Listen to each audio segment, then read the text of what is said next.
In the early 1900s, these 12 men were paid $5 a month to eat poison willingly. You've heard people say that food was healthier back in the olden days. Well, journey with me and understand that maybe that's a bit more of a misconception than you would think, because back in the days, right, milk was kind of hard because we didn't have solid refrigeration practices. So milk couldn't travel very far. So if you're in places like New York City, well, you're going to need cows that are in the city or very close to it to get the milk, right?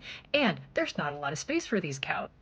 So to keep costs down, they would do things like give the cows very cheap food. So maybe there's a brewery nearby. So you take the spent mash that's used to make beer, you feed that to the cow. It is not very nutritionally dense. Then you keep the cow in a very enclosed stall and you feed this to them. So you're producing this horrific quality milk.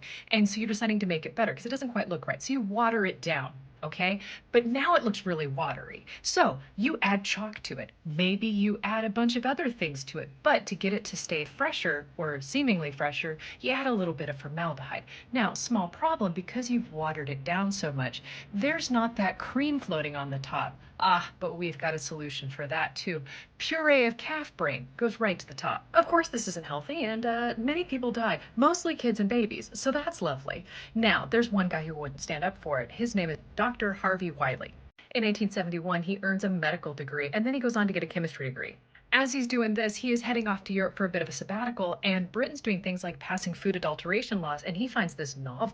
He comes home, he does a study on maple syrup and finds out that 90% of it is just corn syrup. There's no maple syrup at all.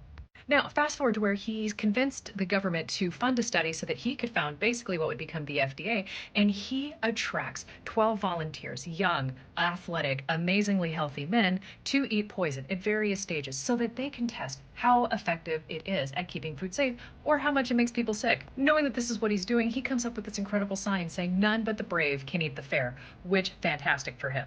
Surprising literally no one, food manufacturers are a little hot under the color that this is a thing, right? Because this is cutting straight into their profits. Seeing the opportunity to jump on the fresh food train, Heinz jumps in, Heinz ketchup, right? And they say that their food is pure because they're using vinegar as a preservative, and vinegar is food safe, right? And they're also saying that their food is preserved by maidens clad in pure white. Now, it's around this time that Upton Sinclair publishes The Jungle. The Jungle is a book about meat packing. Where he includes little tidbits about cows falling into latrines, getting pulled out and processed without even getting rinsed off. Yeah. And this would lead to our man, Roosevelt, signing a law in 1906 on Food and Drug Administration. And if you want to hear the full deep dive, because I glossed over quite a bit, episode 131, links where the links go. And send this to somebody whose tummy you think is ironclad or probably is going to throw tummy chunks on the floor.